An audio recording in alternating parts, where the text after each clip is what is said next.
aldanacaqlarını, elə o andan da alınıb satılacaqlarını heç vaxt ağıllarına belə gətirmirdilər. Amma ağla gəlməyən başa gəlir deyiblər. Günlərin birində qarşılarına çıxan təsadüfi bir tanışın köləsinə dönüb istismar olunarkən, qurban adı alarkən onlar aldandıqlarını anladılar. Aldanışları sonunda qəbul etdikləri həqiqət oldu. Acı həqiqət. Gözəllik salonuna getmişdim. Orada bir xanımla tanış oldum. O xanım alverçi idi, elə bil ki, qadın paltarları satırdı da. Mənə dedi ki, yaxşı paltarlar var məndə. İstəyən vaxtı gəlib baxarsan bizdə.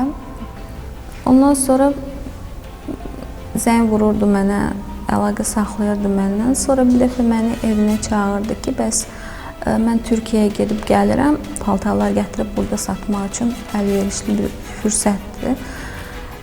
Sən də get, mən özümlə apara bilərəm oraya. Mənə dedi ki, yaxşı fürsətlər olacaq, orada yaxşı olacaq sənə. Övladım da olduğuna görə dedi ki, övladımın gələcəyini fikirləş. Yoldaşımın da biraz xəstə idi, işləmirdi evdə, bütün günü evdə yatırdı, xəstə vəziyyətdə. Ona görə məni psixoloji, ona elə bil ki, artıq məcbur olan kimi oldum. Amma məni aldadaraq, elə bil ki, ora aparandan sonra başqa bir məqsədlə apardığını orada bildim mən. Səbinə Türkiyəyə gedərkən satmaq üçün Bakıya paltar gətirəcəyini, alverlə məşğul olacağını fikirləşmişdi. Özünün alver predmeti olacağını, onu inandıran qadının alətinə çevriləcəyini düşünməmişdi. Amma onun əvəzinə bunu düşünən olmuşdu. Nailə adlı qadın Səbinə və onun kimi onlarla qadını aldadaraq əxlaqsızlığa yuvarlatmaqla onların hesabına çirkli, həm də başgicəlləndirici məbləğdə pullar qazanmağı qabaqcadan düşünmüşdü. Bizim sənədlərimizi, hər bir şeyi əlimizdən aldı, özündə saxladı ki, Türkiyə böyük bir şəhərdir. Yəni, məndə qalmağı daha münasibdir, itirərsiniz. Sonra səhərsi o bizə artıq başqa niyyətlə, başqa məqsədlərlə başladı danışmağa ki, bəs burada yaxşı pul qazanmaq olar. Mən dediyimi eləməsəniz, yəni ki, mən dediyimi eləməyə məcbursunuz da, sənədlər də mənim əlimdədir və bizi kişilərlə görüşdürmək üçün məcbur, yəni ki, şəkildə. Saat 7-dən sonra bizi məcbur orada kişilərlə görüşdürürdü axşam. Otelin puludur, hər bir şey, yemək puludur, hamısını özü həll edirdi, yəni ki, bizə pul vermirdi. 6 ay bizi orada məcbur şəkildə, demək olar ki, onun yanında qaldıq. 6 ay qaldıq, sonra mən dəfələrlə oldu ki, gəlmək istədim, imkan vermədi, sənədlərimi vermədi, hətta bir dəfə məni döydü, çox pis döydü məni. Zor tətbiq etmək və ya zor tətbiq etmək hədəsi ilə aldatma, oğurlama, dələduzluq və sair üsullarla istismar məqsədi ilə şəxsin əldə edilməsi, daşınması, saxlanılması, gizlədilməsi, digər şəxsə verilməsi insan alveri sayılır. İnsan alveri sürətlə artan beynəlxalq cinayət növüdür.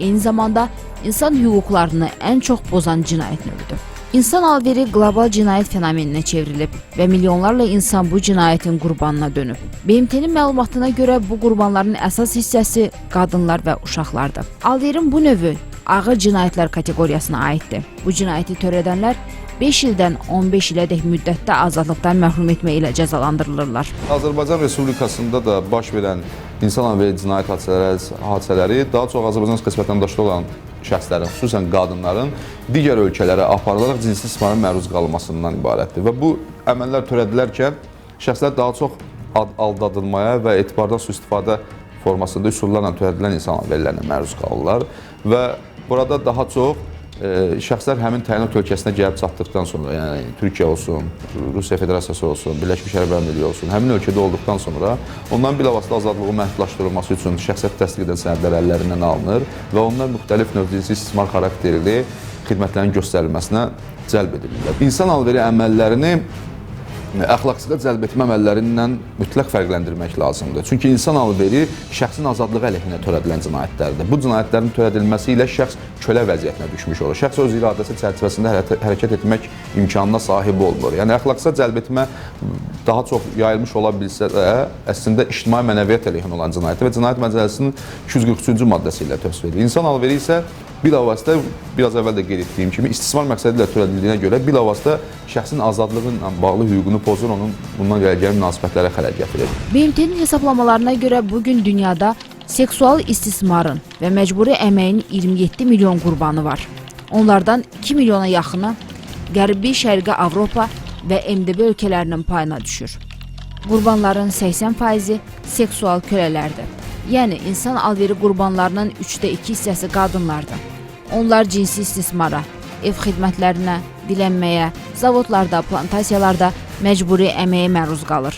Onlar əksər hallarda cinsi alçaldılmanın hədəfi olur. İnsan alveri öz miqyasına görə silah alverindən sonra ikinci, ən geniş və ən çox gəlir gətirən sahə hesab olunur. Dünyada hər il insan alverindən əldə edilən gəlir 32 milyard avro təşkil edir. İnsan alverinə məruz qalanlar arasında qadınlar, kişilər və uşaqlar olduğundan bu problem demək olar ki, cəmiyyətin bütün fərdlərinin problemidir. Hazırda bu bəladan dünya ölkələrinin əksəriyyəti əziyyət çəkir. Beynəlxalq sənədlərdə trafik baxımından ölkələr 3 yerə bölünür. İnsanları dünya bazarlarına göndərən ölkələr, ərazisindən qadınların keçib getdiyi tranzit ölkələr və nəhayət qadınların əxlaqsızlıq etmək məqsədi ilə gəldiyi və gətirildiyi ölkələr. Cinayətlərin təqibi ilə bağlı həyata keçirilmiş fəaliyyət təhlil etdikdə məlum olur ki və müəyyən edilmişik ki, Azərbaycan Respublikasının vətəndaşları olan şəxslər daha çox digər ölkələrə daşınmaqla, xüsusən cinsi istismar məqsədi ilə digər ölkələrə daşınmaqla insan alverinə məruz qalırlar. Bəzi faktlar da olmuşdur ki, Azərbaycan Respublikasına əcnəbi vətəndaşlığı olmayan şəxslər gətirilməklə ölkədə istismara məruz qalmaqla da Azərbaycan təyinat ölkəsi qismində də çıxış edib. Amma əsasən Azərbaycan Respublikası insan alverində mənbə ölkəsi qismində çıxış edib və bizim üçün təyinat ölkəsi qismində olan ölkələr daha çox Türkiyə Respublikası, Rusiya Federasiyası, İran İslam Respublikası və Birləşmiş Ərəb Əmirlikləridir. Bəzi faktlar olmuşdur ki, məcburi əməkdar, yəni əmək istismarıdır. Həmin faktlar üzrə də Rusiya Federasiyası Azərbaycan Respublikasının təyinat ölkəsi qismində çıxış edib. Cinsi istismar daha çox Azərbaycan Respublikasında insan alveri üçün səciyyəvi növdür. Amma elə ölkələr var ki, yəni beynəlxalq müstəviyə görə mən sizə qeyd edə bilərəm ki, orada daha çox kişilər insan alverinə məruz qalır. Çünki əmək istismarı formasında insan alveri geniş vüsət alır. Məsələn, məsələn, Cənub-Şərqi Asiya ölkələrində balıqçılıq növü üzrə kişilərin su hövzələrində əmək istismarına məruz qalması faktları geniş vüsət alır.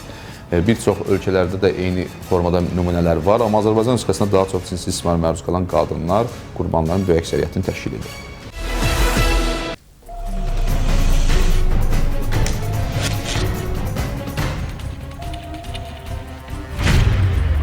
İnsan alveri cinayətlərinin baş verməsi bir sıra səbəblərlə bağlıdır. Həmin səbəblərdən biri, bəlkə də ən birincisi pulsuzluqdur. Ona görə də qurbanların əksəriyyəti onlara təklif edilən yüksək əmək haqqı vədini fikirləşmədən qəbul edirlər. Beynəlxalq aləmdə qurbanların arasında qadınların çoxluğu ailə çətinlikləri, gender bərabərsizliyi, savadsızlıq və yaxud hər hansı bir peşənin olmaması ilə əlaqələndirilir. İnsan alverinin qurbanı olan qadınların əksəriyyəti də uğursuz ailədən çıxan, savadsız, dünya görüşü az olanlardır. Qadın alveri ilə məşğul olan şəxslər onları asılı vəziyyətə salmaq üçün müxtəlif növ üsullardan istifadə edirlər. Məsələn, yaxşı işlə təmin olunma, həyat səviyyəsinin yaxşılaşdırılması, inkişaf etmiş ölkələrdə yaşamaq imkanı, nəhayət, dostluq, məhəbbət və evlənmək kimi yalançı vədlər bu sıradadır. İnsan alveri cinayətinin baş vermə səbəblərindən növbətisi isə işə götürənlə işçi arasında yazılı müqavilənin olmamasıdır. 26 yaşım var. Şirvan şəhərində doğulmuşam. Özüm salonda işləyirdim, gözəllik salonunda. Bir qadınla orada tanış oldum. Ora həmişə gəlib gedirdi. Onunla münasibətimiz yaxşı oldu. Bir-birimizə nömrəmizi verdik. Həmişə əlaqə saxlayırdıq. Bu mənə həmişə deyirdi ki, gedək Türkiyədə orada işləyək. İstəsən deyir, orada mənim tanışlarım var. Yaşlı adama baxarsan, uşağa baxarsan, kafedə işləyərsən. Bir dəfə salonda oturmuşdum. Mən WhatsApp-dan başqa bir nömrədən mesaj gəldi ki, Türkiyə nömrəsi vermişlər. Bu nömrə ilə əlaqə saxlayın, şəhanəsi ilə əlaqə saxlamaq istəyir. Mən də kontakta vurdum. Buna yazdım. Bu mənə səs atdı ki, mən burada Türkiyədə iş tapmışam. Uşaqda da, hə. Burada iş tapmışam. Yaşlı bir qadına baxasan.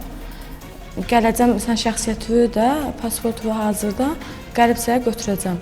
Sonra bu gəldi, aprel ayı idi də, aprel ayının 13-ü buradan çıxdıq.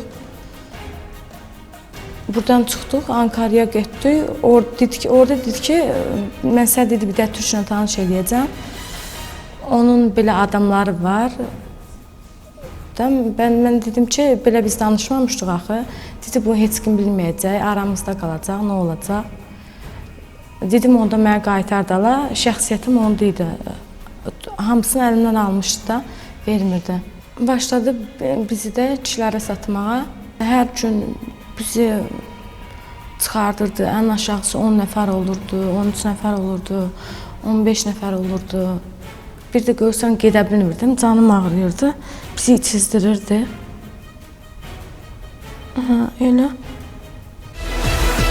İnsan alverçilərinin ifşa edilib, cinayət məsuliyyətinə cəlb edilməsi sırf cinayət təqib məsələlərlə bağlı olduğuna görə cinayət təqibində məsələlərində həm ölkə daxili hüquq mühafizə orqanlarının imkanlarından istifadə edir, eləcə də ki, ölkə xarici. Biz daha çox Azərbaycan Respublikasının Interpolun Milli Mərkəzi Bürosunun qüvvə və imkanlarından istifadə edirik, eləcə də Xarici İşlər Nazirliyinin, ölkəmizin xaricdəki diplomatik korpuslarının da qüvvə və imkanlarından da istifadə edirik. İnsan alverçisi olaraq Interpol kanunları ilə axtarışda olan 9 nəfər də tutulub və onlar xaricdə tutularaq ölkəyə gətirilib, ekstradisiya olunub və ölkənin istintaq orqanlarına, təşəbbüskar orqanlara təqdim ediliblər. Əksəriyyəti Azərbaycan Respublikasının insan alverçisi təyinat ölkəsi olan Türkiyə və Birləşmiş Ərəb Əmirliklərində olur. Çünki bugünə kimi biz hal-hazırda əslində Interpol kanunları ilə biz 18 nəfər insan alverçisinin axtarışını həyata keçiririk. İran vətəndaşı Hasan Cavari Bakıda saxlanılıb. O, qeyri-rəsmi nigahda olduğu Zeynəb Quliyeva ilə birlikdə Sumqayıt şəhərindən və Xızır rayonundan olan onlarla qadını işə düzəltmək adı ilə İrana aparırmış. Bu alverdə isə onlara Zeynəbin anası, əvvəllər insan alveri cinayətinə görə məhkum olmuş Sovetnaz Quliyeva yardım edib. Azərbaycanlı qadınlar isə İranda Hasan Cavari şəxsən özü qəbul edib, müştərilərlə görüşdürülmüş. Hansı qız gəlirdi, heç şey tanımır ki, mən gedirdim qabağına, oyuna avtobusdan düşmağına, getmağına mən gedirdim. Heç bir tanımırdı bir yerə, ya getmağına, qəribə adamdır, kim tanıyacaq? Mən gedib onları gətirmişəm. 15-i nəzərimə gəlib, ya 10-u gəlib, ya 12-i gəliblə. Gündə nəhayət öydə 3 nəfər ya 4 nəfərlə, bundan izafə övümüzə adam gəlmir. 3 nəfər ya 4 nəfərlə görüşürük. Ondan sonra da gecəni birdən gecəlik yollamışam və s. Pullarını yazırdım bir dənə. Mənə dedi ki, məsələn, bu qədər işləyib, bunun pulunu yaz və s. Onda mənə onlar çayda, soxda verirdilər ki, mən sonradan cəlb olunum bu şeyə. Bir həftə müddətdən sonrası özümdən ixtiyarsız olaraq özüm gedib açıb qapını otururdum onların yanında ki, mənə də desinlər ki, gəl sən də çək deyə. Belə olan müddətdə insanla danışırdı, bax, bugün yaxşı işləməlisən. Bugün mütləq sənə 25-30 nəfər olmalıdır. Mən də onu beynimə salırdım, bir belə. Deməli, o qədər müştəri gəlsə də mən heç hiss eləmirdim. O narkotikin təsirindən. Mingəçevir şəhər sakini Rəhilə Cəfərova isə qadınları işə düzəltmək adı ilə Türkiyənin İğdır vilayətinə aparırmış. O, aldatdığı qadınlardan yüksək gəlir əldə etdiyini və bu işlə artıq bir neçə ildir məşğul olduğunu etiraf edir. Tək qadınlar deyil, kişilər və uşaqlar da insan alverinin qurbanı ola bilirlər. İnsan alveri ilə məşğul olan cinayətkarlar əsasən 19 yaşından 55 yaşına dək olan kişiləri əməyin istismarına cəlb edirlər. Başqasının əməyinin istismarı bahasına gəlir əldə etmək istəyənlər belə insanların etibarından sui-istifadə edərək onları ölkə xaricinə çıxarır və qul vəziyyətinə salırlar. Sergey Ivanov, 65 yaşı var. Rusiyanın Tatarstan Respublikasında anadan olub. Orta məktəbi bitirəndən sonra peşə məktəbinə daxil olub. Traktorçu peşəsinə yiyələnib. Sergey daha çox pul qazanmaq istəyəndə sakit həyatı birdən-birə cəhənnəmə dönüb. 92-ci ildə traktor hissələri almaq üçün Nijni Novqoroda getmişdim. Təsadüfən burada Fərid adlı Azərbaycanlı ilə tanış oldum. O mənə təklif etdi ki, onunla Azərbaycana gedim. Mənə dedi ki, Azərbaycanda çoban kimi işləsəm yaxşı pul qazanaram. Mən də razılaşdım. Fəridin valideynlərinin yaşadığı rayona gəldim. Ora çatan kimi mənim pasportumu və hərbi biletimi əlimdən aldı. O gündən də mən Fəridin valideynlərinin yanında işləməyə başladım. Atası içəndə məni döyürdü. Səhərdən gecəyədək işləyirdim. 150 baş malqaranın altını təmizləyirdim. Fərid vədini yerinə yetirmədi. Mənə pul vermirdilər, yemək vermirdilər. Qamış evdə quru çörəklə dolanırdım. Narazılıq edəndə də məni döyürdülər. Amma bir gecə oradan qaçdım. Yol tanımırdım, dili bilmirdim. Oradan Azərbaycanın başqa bir dağ rayonuna gəlib çatdım. Burada da mən Bahadur adlı bir adamın əlinə keçdim. O da məni məcbur edirdi işləməyə. Orada 12 il 7 ay işlədim. Pul vermirdilər. Nə deyirdilər onu da edirdim. Onun 3 oğlu vardı. Məni ələ salırdılar. 12 il də orada qaldım. Sonra mənim sahibim öldü. Oğlanları məni 3 qoyuna başqa bir adama satdılar. O da çox ciddi idi. Silahı var idi. Məni tez-tez silahla qorxudurdu. Mən dovşan kimi gəzirdim. Qorxurdum ondan. Я там как заяц там ходил, трусился. Qul vəziyyətinə dönən Sergey ondan da qaçıb canını qurtara bilir. Amma bu qaçış da onun qurtuluşu olmur. Onu tapıb Həsən adlı bir adama satırlar.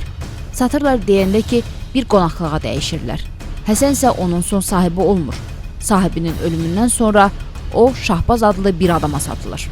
В 2014 году, 5 Bu 2014-cü ilin aprelinədək davam etdi. Əməliyyatçılar məni tapdılar. O vaxtdan da buradayam. хорошие следователи меня нашли. Sergey itirdiyi illərini geri qaytarmağı mümkün olmadığını çox gözəl bilir. Amma xanımının həyatını itirdiyindən isə xəbəri yoxdur. Nikolay Zykov da məcburi əməyin qurbanıdır. Rusiyanın Çelyabinsk vilayətindən olan Nikolay 2000-ci ildən Azərbaycandadır. Onu da Sergey kimi qoyuna, çəpişə bir qonaqlığa dəyişirmişlər. O da heyvan altı təmizləyirmiş. Приехал сюда насчет заработка.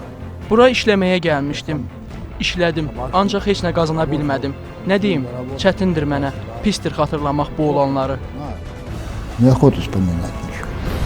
O günləri xatırlamağın, yenidən o anları yaşamağın nə qədər çətin olduğu başa düşüləndi. Elə bu səbəbdən də Nikolayın yarasını qoparmaq istəmədik. Onu çox sorğu-sual etmədik. İnsan alverinin məqsədləri müxtəlif ola bilər. Bu məqsədlərə həm də insan orqanlarının alveri daxildir. Həmin qurban olan şəxsin insan alverçisindən maddi asılılığı var idi.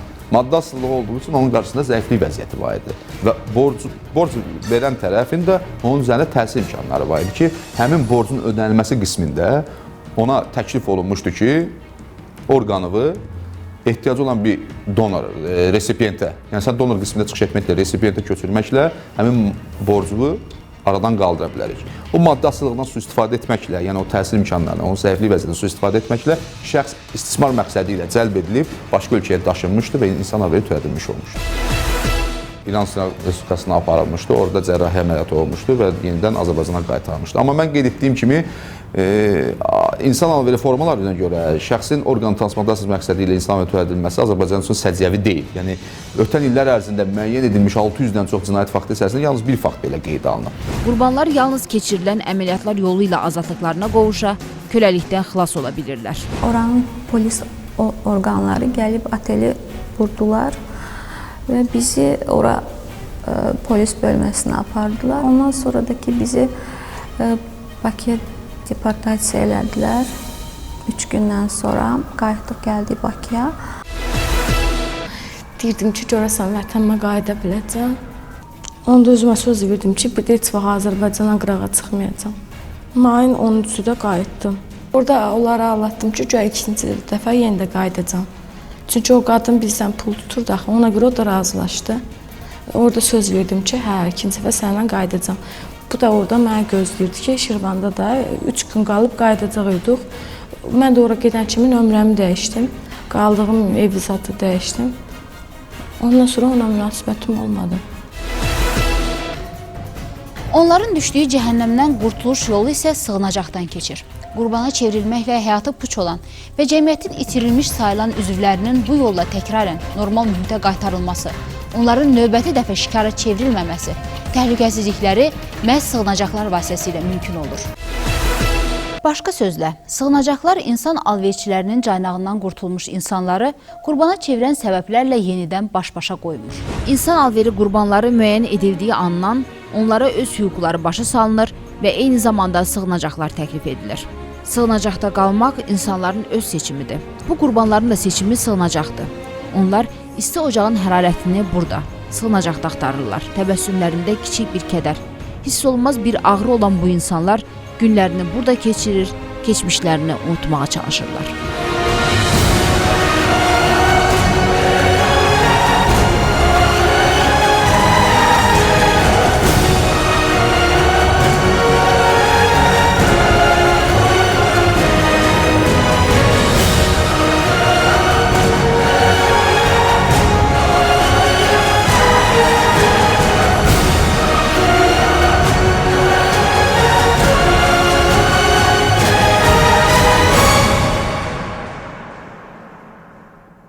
Sığınacaqlarda qalma müddəti 30 gündür. Amma ərizə ilə müraciət ediləndə bu müddət uzadıla bilər. Əcnəbilər də bu sığınacaqda 30 gün qala bilərlər. Bu müddətin az və ya çoxluğundan asılı olmayaraq, əsas məqsəd bu şəxslərin müəyyən zaman intervalında təkcə təhlükədən sovuşmasına deyil, həm də insanın cəmiyyətə dönüşü üçün lazımi xidmətlərlə təminatına nail olmaqdır. Sığınacaqlar məxfiliyinə görə təcrid olunmuş yer kimi xarakterizə olunsa da, əslində buranın sakinləri heç bir xidmətdən uzaq qalmırlar. İnsan alveri qurbanlarına sığınacaqda tibbi, psixoloji, eyni zamanda hüquqi yardım göstərilir. Yardımların bir qismini sığınacaqdakı sosial işçilər edir. Günümüz ondan ibarət ki, qurbanlarla söhbət aparırıq. Onların psixoloji durumu psixoloqdan rəy alıb, psixoloqun rəyi ilə iş görünür. Səhhətində problemlər olanda göndərişlə 7 saylı Respublikansı klinikasına göndərilir. Özümüz müşahidə ilə aparırıq, bütün analizlərindən keçiririk, nə problemləri olursa. Onlarla tədbirlər keçiririk, əyləncələr, nəsə bir oyunlar aparılır, günləri maraqlı keçsin deyə. İnsan alveri qurbanlarının psixoloji durumları gərgin olduqda psixoloqlar dəvət olunur, onlarla söhbət aparılır. Qurbanlarla işləməyin çətinliyi də var. Onlarla ünsiyyət qurmaq, insanlara inandırmaq, cəmiyyətə qaytarmaq üçün psixoloqlar üzərinə böyük yük düşür. İnsan alverinin qurbanı olan, cinsi istismara, zorakılığa məruz qalan qadın özünü alçalmış, təhqir olunmuş hiss edir. Mən heç kimə lazım deyiləm düşüncəsi onların psixologiyasına yerləşir. Belə insanlar özlərini cəmiyyətdən, insanlardan təcrid edib tək qalmağa üstünlük verirlər. İnsanlarla ünsiyyətdən qaçır, kimliklərini hər kəsdən gizlətməyə çalışırlar. Çıxılmaz vəziyyətdə olduqlarını düşünüb bəzən intihara da əl atırlar. Ona görə də psixoloqların belə insanlara ilkin köməyi onların özlərinə inamlarını qaytarmaqdır. Bir sözlə, əsas olan güvəndir. Psixoloqların işi də güvəni bərpa etməkdir. Bu tip qadınların özünə güvəni düşür aşağı, insanlara inamsızlıq yaşayırlar, aqressiv, qıcıq reaksiyaları olur tez-tez, qorxular. Onlar daim onlara yanaşılmadan belə, onlarla ünsiyyətdən belə, onlara verilən təkliflərdən belə şübhəçilik keçirdirlər, qorxurlar. Elə olur ki, məsələn, insan alverinin qurbanıdır, məsələn, gəlir sığınacağa yerləşir, uzun bir müddət nə psixoloq, nə hüquq müdafiəçisi, nə sosial işçi ona yaxın düşə bilmir. O qədər aldığı travma böyükdür ki, ona görə də aldığı travmanın səviyyəsinə asılı olaraq 3 aydan 6 aya qədər, bəzən 1 ilə qədər də uzana bilir. Onlarla əvvəlcə təkbətək psixoloji söhbətlər aparılır, onların prosesləri geniş araşdırılır, onlara müəyyən tövsiyələr verilir. Daha sonra qrup formasında onlarla məşğul olunur. Nəyə görə? Çünki düşünülür ki, o insanları ancaq o hadisəni yaşayan digər insan daha yaxşı başa düşər. Biz nə qədər də o insana inandırsaq ki, mən səni anlayıram, mən sənin acını başa düşürəm, amma o gözəl anlayır ki, o hadisəni yaşamamış, o inamsızlığı, o stresi, məsələn, onlar xarici ölkəyə aparılır, bildiyiniz kimi aldadılır, bəzən məcburi əməyə cəlb olunur, bəzən cinsi istismara, bəzən onların çox kobud rəftarı olunur. Məsələn, o acını yaşamamış heç bir insan onlar düşünür ki, onları başa düşməz. Ona görə də qrup şəklində onlarla məşğul olmaq daha çox insanların köməyinə gəlir və o insanları xarici ölkələrdə bir sıra sosial sahələrə yönləndirirlər işləmək üçün. Yəni, insanlara yönəlik fəaliyyətlə məşğul olsunlar ki, insanlara olan inamları təkrar bərpa olunsun. İnsanlara olan o nifrət hissləri yavaş-yavaş onlardan uzaqlaşsın. Bu da təbii ki, praktik işin bir hissəsidir. Müəyyən edilən hər bir insan alveri qurbanına bir dəfəlik müavinət qismində 400 manat müavinət ödənilir. Bu Nazirlər Kabinetinin qərarına əsasında. Qurbanın ilkin zəruri ehtiyacları müəyyən edilmiş olur. Tibbi ehtiyacları, məişət ehtiyacları, hüquqi yardımla bağlı ehtiyacları, psixoloji yardım ehtiyacları və bütün bu yardımlar tibbi, hüquqi, psixoloji, sosial, məişət hamısı dövlət hesabına həyata keçirilir.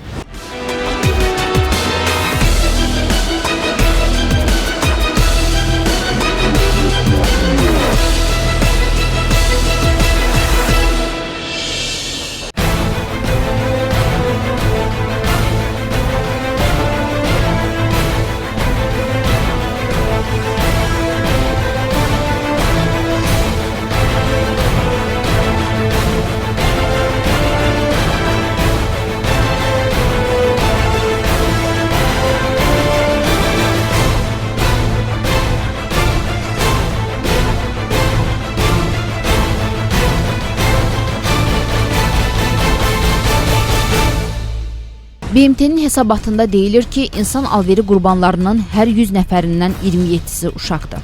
Körpələr evindən çıxan, qanundan kənar doğulan, küçədə yaşayan uşaqlar potensial insan alveri qurbanlarıdır. Azərbaycanda qurbanlar arasında uşaqlara isə çox az rast gəlmək olur.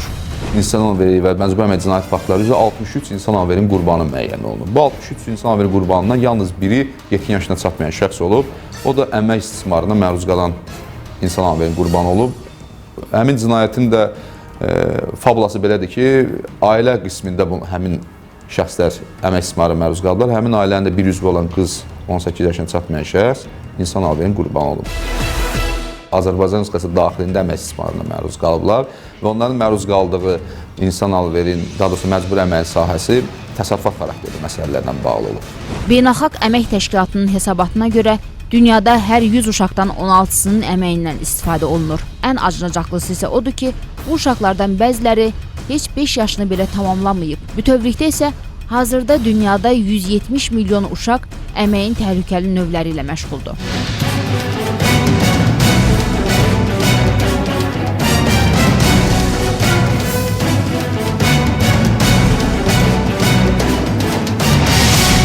Müasir dövr köləliyi olan insan alverinin tarixi qədimlərə, quldarlıq dövrünə gedib çıxır. Qul, bir insanın digərinin malı mülkü olması deməkdir. Qullar danışan əmək aləti kimi öz ağalarına məxsus edilər. Bəs kimlər qul edilirdilər? Döyüşdə əsir düşənlər, ağır cinayət işlədənlər, borcunu ödəyə bilməyənlər, dəniz quldurları vasitəsilə qaçırılanlar qullara çevrilir, qul bazarlarında satılırdılar. Doğrudur, quldarlıqdan əvvəl ibtidai icma quruluşunda köləlik yox idi. Çünki insanlar istehlak edə biləcəkləri qədər istehsal edirdilər. Həm də onlar ibtidai sadə əmək alətlərinə sahib olduqları üçün daha çox istehsal edə bilmirdilər. Elə ki, əmək alətləri təkmilləşdi, o zaman insanlar istehlak edə biləcəklərindən daha çox istehsal etməyə başladılar. Belə o zamandan da insanların daha da genişlənmiş əməyə cəlbi başladı. Cəmiyyət böyüyürdü, icma genişlənirdi, artıq sosial münasibətlər də mürəkkəbləşmişdi. Qəbilələr arası toqquşmalar baş verirdi. Əsir alınan şəxsləri artıq öldürmürdülər. Onları ucuz əmək üçün istifadə edirdilər. Bu zaman köləlik ortaya çıxdı. Deməli, insanların daha çox istehsal etmək istəmələri, bunun müqabilində daha çox qazanmaları, sinfi cəmiyyətin formalaşması köləliyin yaranmasına gətirib çıxardı. Köləlik ilk olaraq Yaxın Şərqdə, Yunanistanda, Romada və Ərəbistanda geniş yayılmışdı. Təsəvvür edirsinizmi? Yunanistan və Roma hələ eramızdan əvvəl özlərinin bəşəri qanunları ilə, demokratik qanunları ilə fərqlənmələrinə baxmayaraq, hələ də bu ölkələrdə məşhur filosoflar köləliyə haqq qazandırırdılar. Yunan və Roma filosoflarının əksəriyyətinə görə köləlik bəşəri bir institutdur. Onu ləğv eləmək doğru deyildir. Aristotel özü bildirirdi ki, insanlar azad olmaq üçün yüksək mənəvi ruha sahib olmalıdırlar. O xalqlar, o qəbilələr ki, mənəvi cəhətdən, ruhi baxımdan aşağı səviyyəyə sahibdirlər, onların köləlik olmaq alnına yazılmışdır. Bu baxımdan biz qədim Yunanistanda, qədim Romada qul bazarlarına rast gəlirik. Yunanistanda və Romada təkcə kiçik-kiçik lokal bazarlarda qullar satılmırdı. Həmçinin ayrıca şəhərlər bu iş üçün ayrılmışdı. Məsələn, Deos adasında, Xios adasında hər gün demək olar ki, 10 minlərlə qul satılırdı. Təsəvvür edirsinizmi? Demokratiyanın beşiği adlandırılan Afinada qullar insan yerinə qoyulmurdu. Köləlik anlayışı həm də Yaxın Şərqdə yaranıb. Bu baxımdan Yahudilər arasında da buna rast gəlirik. Yaxın Şərqdə Yahudilərdən, bir də qeyri-Yahudilərdən ibarət kölələr var idi. Borcu və ya böyük günahları olanlar kölə edilirdilər. Kölə olan Yahudilər 7 ildən sonra azad olunurdular. Bu müddət qeyri-Yahudilərə şamil edilmirdi. Çox maraqlı bir cəhətdir ki, xristian ilahiyyatçılarından Fomalı, Akvinalı Foma Adəmin ilk günahına görə insanın kölə olduğundan yazır. Və bunu belə haqq qazandırmağa çalışır ki, madam ki Adəm ilk günahı törətmişdir, Deməli, indiki dövrdə insanların kölə olması da həmin o təzahürün, həmin o fenomenin nəticəsidir. Quldarlığın aradan qaldırılması ilk dəfə olaraq Avropada, Hollandiyada 1792-ci il qanunundan sonra baş verdi. Eyni qanunu 1807-ci ildə İngiltərə Krallıq İdarəsi çıxardı. Türkiyədə 1840-cı illərdə bu qanun verildi. Amerika Birləşmiş Ştatlarında 1865-ci ildə Afrikadan gətirilən zəncilərin kölə kimi istifadə olunması qadağan edildi. Köləlik istismarın bir formasıdır və kölələrin heç bir hüququ olmur. Ən pis isə o idi ki, əsrlər əvvəl insanın ən yaxını, lap elə doğma atası öz övladını qul kimi, kəniz kimi satırdı və bunu da adi qarşılayırdılar. Kənizi 5-7 yaşında alardılar. Böyüdükcə ona musiqidən tutmuş, etiket qaydalarına qədər öyrədərdilər. Yeniyetməykən onu sarayda adamlar arasına çıxarardılar. Qüsur görəndə isə atası o qıza görə gözlədiyindən az pul alardı. Hərəmxanalarda sultanlar öz kənizləri ilə istədikləri kimi rəftar edirdilər. İstəsəydi həmin kənizi özünə qanuni arvad edərdi, istəməsəydi onu qul kimi işlədərdi. Hərəmxanalar barədə ilk yazılı mənbələr 15-ci əsrə aiddir. Rəsmi məlumatlara görə sonuncu hərəmxana 1909-cu ildə bağlanıb. Hal-hazırda köləlik əvvəlki forması ilə davam etmir. Köləliyin forması dəyişilibdir. Məsələn, əgər bir insan müəyyən məbləğ müqabilində kimlərinsə dediyini hansı hərbi kampaniyalarda icra eləyirsə, bu da köləliyin bir növüdür. Çünki sən bu aktlarda, bu kampaniyalarda heç bir azad iradəyə və yaxud şəxsi təşəbbüsə malik deyilsən. Kiminsə dediyini edirsən, hansısa qüvvələrin diktəsi ilə hərəkət edirsən, bu nöqteyi nəzərdən sən özün də kölə sayağı hərəkət edirsən. Biz bunu təbii ki, 21-ci əsrin ideoloji köləliyi adlandıra bilərik. Və biz bunu yaxın şərqdə, müəyyən hərbi kampaniyalarda bunun şahidi oluruq. Və yaxud Suriyada IŞİDin Yezidi qadınları qul bazarlarında satması, bu artıq köləliyin 21-ci əsrdə orta əsr forması ilə qayıtmasıdır. Hazırda IŞİD terror təşkilatının cinayətkar əməlləri nəticəsində insan alveri cinayətlərinin sayı artıb. Belə ki, bu qruplaşmanın fəaliyyəti nəticəsində qadın və uşaqlar girov götürülür, qul kimi satılır. Bir sözlə, IŞİDin İraqda ələ keçirdiyi Mosul şəhərində kəniz və kölə bazarı fəaliyyət göstərir. Bazarda IŞİDin hücum etdiyi şəhər və kəndlərdə ələ keçirdiyi qadınlar satılır. Satışa çıxarılanların əksəriyyəti yeniyetmələr və gənclərdir. Bugün onlar satılacaq. Bugün qulların satışı, alveri günüdür. Hər kəs öz haqqını alacaq. Mən istəyirəm ki, kimsə mənə qız bağışlasın. Mən $300 verirəm. Mavi gözlü olsa, mən $500 verirəm. Mənim həyatım çox gözəl idi. Varlı olmasaq da həyatım gözəl idi. Bu gözəl həyatım IŞİD bizim yerlərə gələnə kimi davam etdi. Mən onların Mosula gəlməyini xatırlayıram.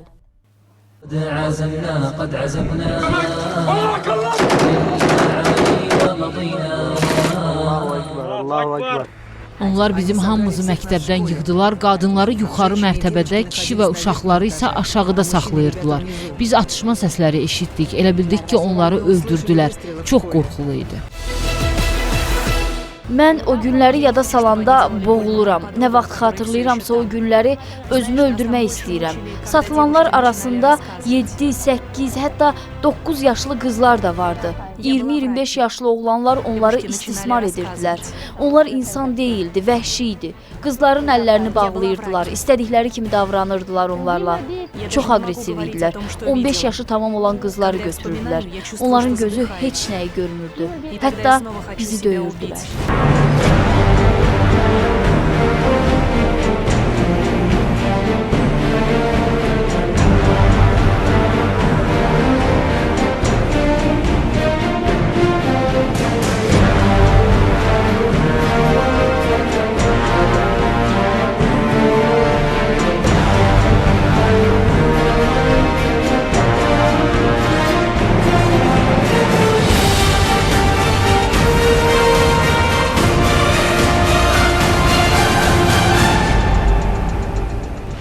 Ümumiyyətlə, müharibə insanların alveri üçün münbit şərait yaradır. Müharibədə əsir və itkin düşmüş insanlar onlara əsir götürənlərin mülkiyyəti kimi təsnif olunurdu. və əsir götürənlər onları öldürmək, satmaq, işlətmək və yaxud azad etməkdə sərbəst idilər. Əsirlərin pul müqabilində dəyişdirilməsi geniş yayılmışdı. Elə pulla dəyişdirmənin özü də insan alverinin bir növüdür. Fransa inqilabından sonra hərbi mükəlləfiyyət sisteminin tətbiq olunması ilə birlikdə əsirlərin dəyişdirilməsi siyasi səbəblərə görə qəbul edilməz sayılırdı. Nəticədə əsir və itkin düşmüş şəxslərin saxlanıldığı şərait həm oponentlər arasındakı münasibətlərdə, həm də beynəlxalq və daxili ictimai fikrə təsir etmək üçün həyata keçirilən təbliğat kontekstində müharibələrin vacib siyasi aspekti kimi çıxış etməyə başladı. Qarabağ savaşı zamanı əsir, girov götürülmüş, itkin düşmüş insanların pul müqabilində və ya qarşı tərəfdən kimlərləsə dəyişdirilməsi müqabilində azad edilməsi faktları var. Baza, ya Tulpan, прием, база. Я вас слушаю. Вы меня не слышите, я вас слушаю. Варданянам и с вами мы договорились, чтобы возвратить это людей. Ну, что вы решили? Пока не решили, что ли? То, что будем возвращать, это разговора нету. Мы будем возвращать в таком состоянии, в котором мы у вас приняли. В этом разговора быть не может. Я со своей стороны обещаю, что все люди будут возвращены. Как понял? Когда? Я вас понял, только хочу знать, как где-то может быть, как где-то церемония будет, чтобы мы сделали прием сдача. Значит, насчет конкретного времени я пока точно вам сейчас сказать не могу. Значит, я жду указаний из Еревана. Ümumiyyətlə, Qarabağ müharibəsi zamanı itkin düşmüş 4031 nəfərdən 877-sinin, o cümlədən 22 uşaq, 99 qadın, 133 qocanın əsir girov götürülməsi, lakin ermənilərin bunu gizlətməsi barədə Dövlət Komissiyasında konkret faktlar var. Münaqişə müddətində 1435 nəfər əsir və girovluqdan azad edilib.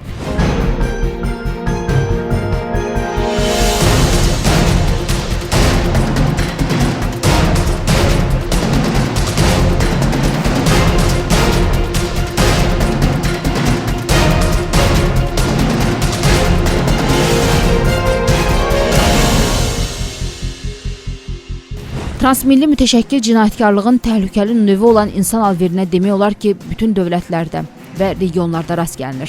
Son 5 ildə 152 ölkədən olan qurbanlar istismar məqsədi ilə 500-dən çox daimi marşrut üzərindən 124 ölkəyə daşınmışdır. Hər il bütövlükdə 20 milyondan artıq şəxs insan alverinin qurbanına çevrilir ki, onların da 53% cinsi istismara, 7% isə orqan transplantasiyası və digər məqsədlərlə alqı-satqıya məruz qalır. Beynəlxalq tədqiqatlardan görünür ki, insan alverinin durmadan genişlənməsi, transmilli mütəşəkkil cinayətkarlığın və qanunsuz miqrasiyanın qlobal xarakter alması, ucuz işçi qüvvəsinin külli miqdarda gəlir gətirməsi, gender bərabərliyinin pozulması, məişət zorakılığı və digər problemlərlə əlaqədardır.